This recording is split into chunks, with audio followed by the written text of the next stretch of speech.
Om Shanti. Good morning. आज बाबा की 30/7/2021 की वाणी है। आज बाबा ने सुनाया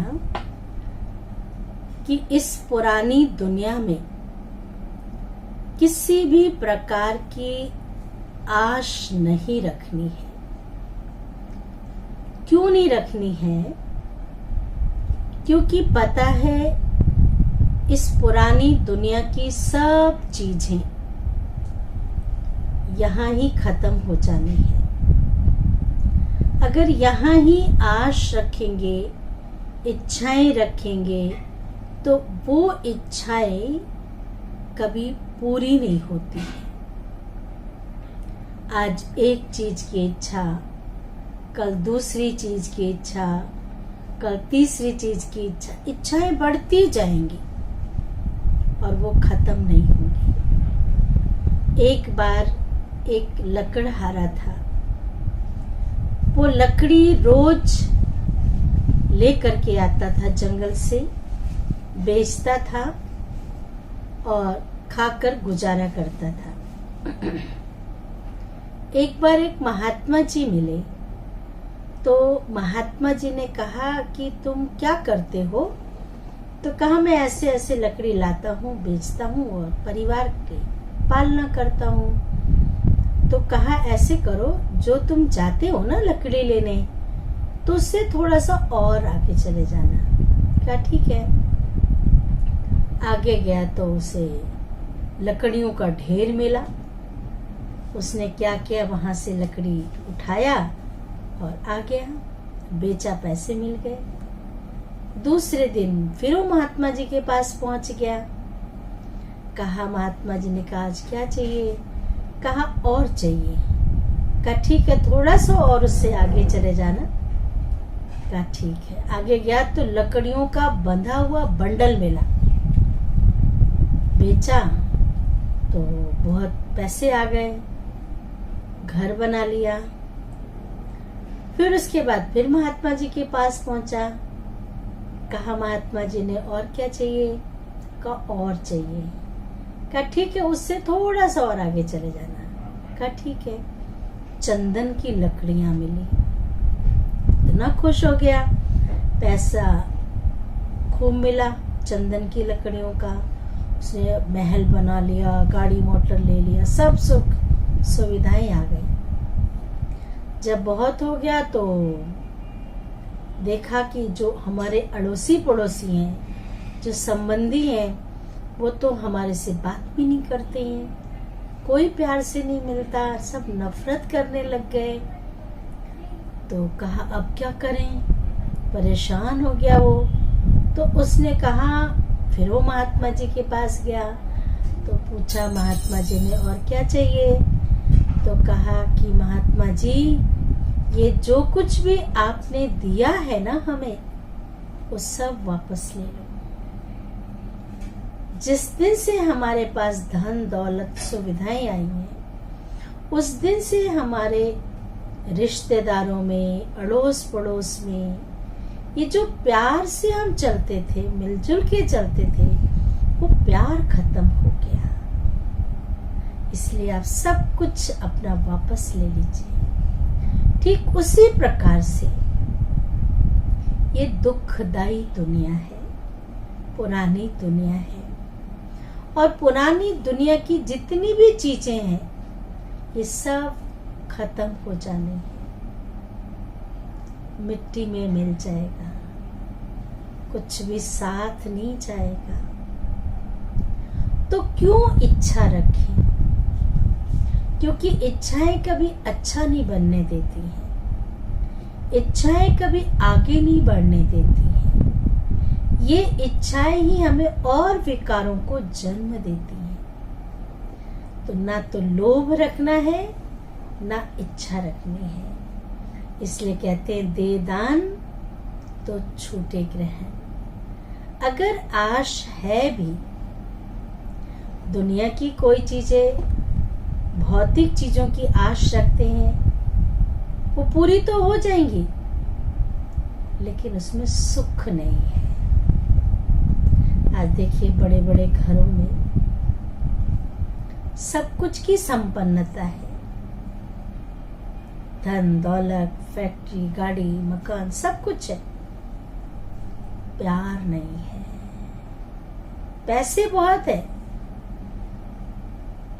पैसों की कमी नहीं है, पैसों के कारण आशाएं प्रकट हो रही हैं, इच्छाएं प्रकट हो रही हैं, लेकिन प्यार खत्म होता जा रहा है। तो क्या करना ऐसी चीज को जो हमें आपस में ही प्यार से दूर कर दे, संबंधों से दूर कर दे।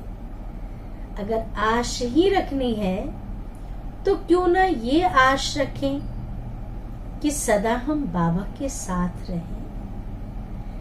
जैसे आत्मा और शरीर कंबाइंड है, आत्मा अगर शरीर से निकल जाए तो शरीर बेकार है, ऐसी ही हमारी आत्मा शिव बाबा के साथ जुड़ी हुई हो, योग कंबाइंड हो, तो कभी किसी प्रकार की इच्छाएं, आशाएं रह नहीं जाएंगी। सुनते हैं बाबा की वाणी। मीठे बच्चे, इस पुरानी दुनिया में जिस प्रकार की आशाएं मनुष्य रखते हैं, वह आशाएं तुम्हें नहीं रखनी है, क्योंकि ये दुनिया विनाश होनी है। क्यों नहीं रखनी है? क्योंकि ये दुनिया विनाश होनी है। प्रश्न है, संगम युग पर कौन सी एक आश, संगम युग पर कौन सी आश रखो तो सब आशाएं सदा के लिए पूरी हो जाएंगी। बहुत सुंदर जवाब दिया बाबा ने। हमें पावन बन बाप को याद कर उनसे पूरा वर्षा लेना है। ये आश तो शुभ है ना कि हमें पावन बन बाप को याद कर उनसे पूरा वर्षा लेना है। सिर्फ यही आश हो, इसी आश से सदा के लिए सब आशाएं पूर्ण हो जाएंगी।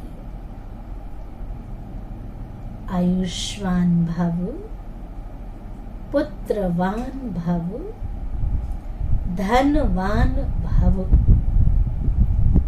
सब वरदान मिल जाएंगे। सतयुग में सब कामनाएं पूरी हो जाएंगी। सतयुग में किसी प्रकार की कोई कामना नहीं होगी, कोई इच्छा नहीं होगी। गीत है, तुम ही हो माता पिता, तुम ही हो बंधु सखा, तुम ही हो। सारे संबंध हमारा परमात्मा के साथ है। धारणा के लिए मुख्य सार है। पहली पॉइंट, इस कलयुगी दुनिया में इस कलयुगी दुनिया में कोई भी उल्टी आश नहीं रखनी है, उल्टी आश नहीं रखनी है। संपूर्ण सतो प्रधान बनने के लिए ईश्वरीय मत पर चलना है। सतो प्रधान बनने के लिए ईश्वरीय मत पर चलना है।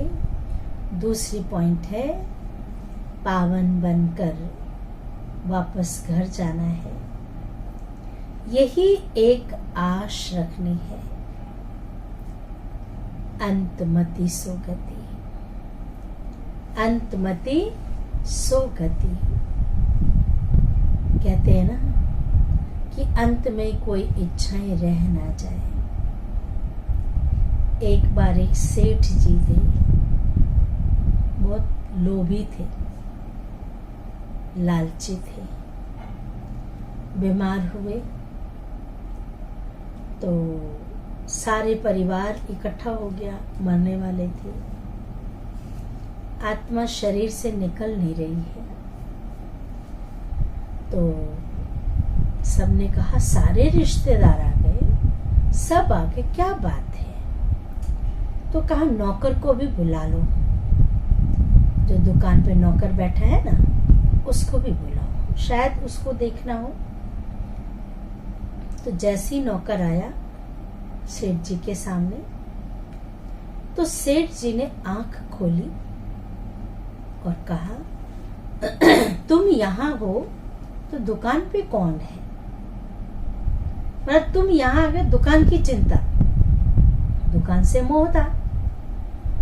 तो उसी समय उसके बाद उन्होंने शरीर छोड़ दिया। तो अंतमति सोगति किसमें हुई? दुकान में चली गई, लालच में चली गई, लोभ में चली गई। तो इसलिए अंतमति सोगति ईश्वर की याद में हो। माया के तूफानों में समय नहीं गंवाना है। तूफान तो आएंगे, आंधी तूफान रुकेंगे नहीं, लेकिन उसमें घबराना नहीं है। वरदान है निरंतर बाप के साथ की अनुभूति द्वारा, बाप के साथ की अनुभूति द्वारा हर सेकंड, हर संकल्प में सहयोगी बनने वाले सहज योगी भव।